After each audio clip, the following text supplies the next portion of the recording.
From Emley Moor, this is just a small example of the sort of pictures that are being sent out at the moment. In the summer of 1968, a BBC engineer called Peter Pearson made a short film about the place where he worked. The new TV tower sitting high on Emley Moor was getting a lick of paint.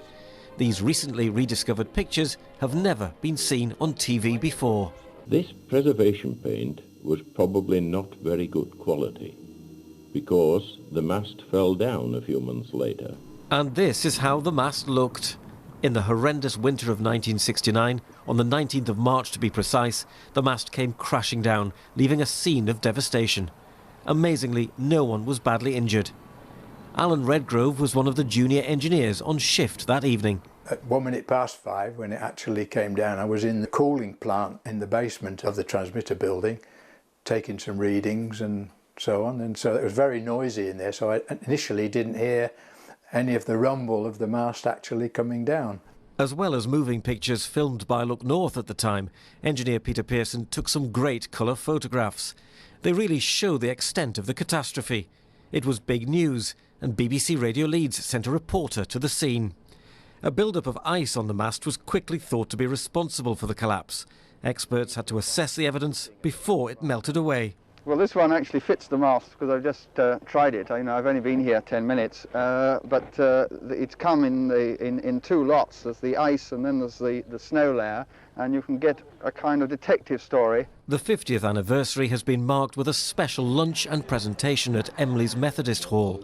Many people there remembered clearly what happened. I went to put my television on and it were all fuzzy. Oh, it just said the mast fell down. I says, don't be so silly. It's a wonder nobody was killed when you think about it. But the story of that mast didn't end back in 1969. In fact, it lives on to this very day. It's here at the Huddersfield Sailing Club, used as a lookout tower. We were building a tower here, intending building a tower in brick, and had started the foundations, and I jokingly said I could do with a bit of that mast. And a week later, there was a phone call in my office to say there are 2 sections in the field, help yourself. Quick work by engineers got TV programmes back on the air within a matter of days. And by the early 1970s, a new concrete tower had been built. It remains a famous Yorkshire landmark to this day, not broadcasting 2 TV channels, but more than 100. Ian White, BBC Look North, Emley Moor. I think that particular day was brought home to me when one cameraman came up to me today and said, was I a reporter on that story?